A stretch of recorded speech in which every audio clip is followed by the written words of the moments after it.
Bonjour et bienvenue dans votre 14e jour du défi des 21 jours pour une vitalité augmentée. Alors merci pour vos retours, pour vos avancées, bravo pour votre assiduité, félicitations. Et donc aujourd'hui, je voudrais vous partager un tips, une astuce, enfin en tout cas profiter de ce week-end pour expérimenter de manger dans le calme.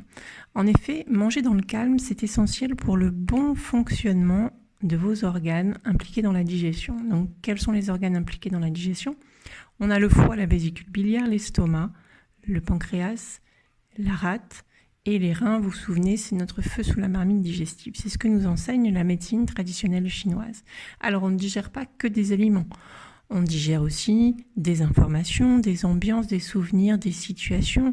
Donc manger devant le journal télévisé des mauvaises nouvelles, les déjeuners entre affaires, entre collègues ou les déjeuners d'affaires entre collègues tendus, vous imaginez que ça ne nous permet pas de produire du bon carburant pour soutenir, nourrir notre vitalité et atteindre nos objectifs. Tout simplement, le bruit, en fait, lui, il est en relation avec l'énergie des reins. Et on a dit que les reins, c'était le feu sous la marmite digestive. Donc le bruit va perturber l'énergie des reins qui, à son tour, va ralentir son rôle de feu sous la marmite digestive. Le stress, lui, il est en lien avec l'énergie du foie. Et le foie, c'est la libre circulation de l'énergie dans votre corps. Le foie est le binôme de la vésicule biliaire. C'est elle qui sécrète la bile pour vous aider à digérer les graisses, d'accord ? Et donc l'énergie du foie, quand elle est perturbée, elle a tendance à monter. Et quand elle monte, elle a tendance à s'attaquer à l'estomac, à la rate.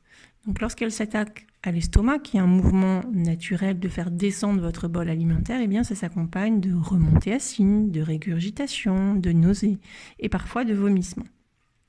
Quand le foie, l'énergie du foie s'attaque à la rate, eh bien ça a pour conséquence, ça provoque des diarrhées, puisque votre foie va attaquer les fonctions de transformation qui sont gérées par la rate. Et donc si celles-ci sont moindres, vous transformez moins et vous pouvez avoir des diarrhées.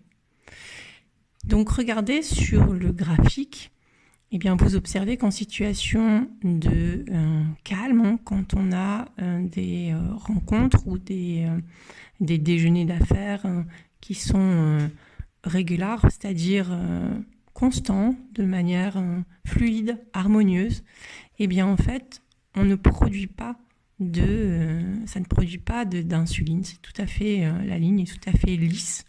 A contrario, lorsqu'on est en situation de stress, vous observez qu'il y a en fait une montée, un pic. Alors on reste dans la zone verte, d'accord ?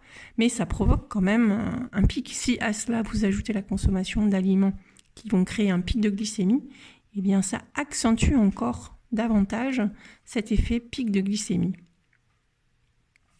Donc pour la médecine traditionnelle, manger dans le calme, c'est essentiel pour bien soutenir cette énergie de feu sous la marmite qui est gérée par les reins. Et ce que nous dit la science moderne, c'est que notre taux de glucose ne dépend pas seulement de ce qu'on mange. Lorsque nous sommes dans une situation de stress, lorsque les hormones de stress sont activées et produites comme l'adrénaline, le cortisol, ça se traduit par un pic au niveau de notre glycémie. Donc il n'y a pas uniquement ce qu'il y a dans l'assiette, il y a aussi l'environnement.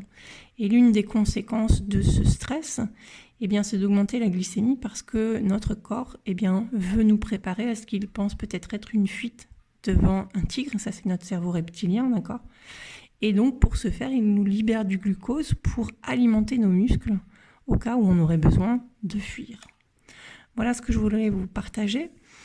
Donc ça, c'est Jessine Chospé qui nous propose ces graphiques et nous permet d'avoir des images mentales un peu plus claires, ce qui est toujours intéressant. Récapitulons maintenant cette semaine 2. Donc je vous ai invité à ajouter du vinaigre de cidre dilué avant vos repas. Et vous pouvez les prendre avec une paille de préférence. Je vous précise ça parce que ça peut abîmer, entraver un petit peu l'acidité qu'on a dans la bouche et au niveau des dents. Donc consommez ce vinaigre de cidre dilué dans de l'eau avant avant d'ingérer des choses avec une paille pour limiter les effets négatifs au niveau des dents. et que ça vienne bien directement au niveau de l'estomac. Nous avons vu également tous les bienfaits, exemple à l'appui de cette pratique. Nous avons vu aussi, et je n'aime pas le goût du vinaigre, et je vous ai partagé 4 autres moyens d'intégrer cette saveur acide pour activer vos fonctions digestives. On a vu aussi, expliqué par la médecine chinoise cette semaine, pourquoi ça a un effet et pourquoi ça nous permet d'atteindre l'objectif recherché d'une vitalité augmentée. Je vous ai partagé hier un tip sur un chocolat et grignotage. Et puis, profitez de ce week-end pour expérimenter et manger dans le calme. Je vous invite également donc à consulter la liste de courses pour notre semaine 3, puisque nous allons entamer donc une nouvelle étape. Nous allons ouvrir un nouveau volet lors de cette semaine 3. Il sera consacré plus principalement au petit déjeuner. Donc on va faire un focus là-dessus, vous allez voir, ça va être très très intéressant.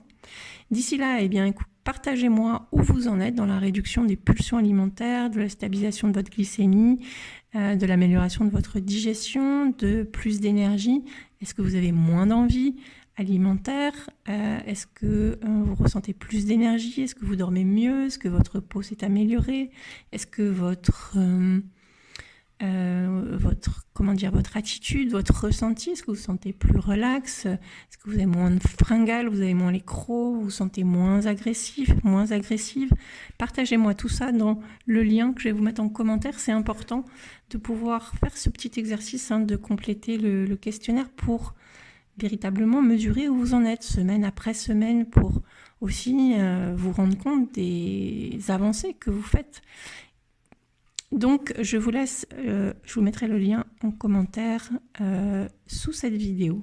Donc, vous allez pouvoir mesurer comment vous allez et savoir comment cette méthode fonctionne pour vous surtout. Je vous souhaite une excellente journée et on se retrouve demain pour entamer notre 3e semaine passionnante. Vous allez voir, vous allez apprendre plein de choses et ça va transformer énormément de choses dans votre vie. Très belle journée à vous.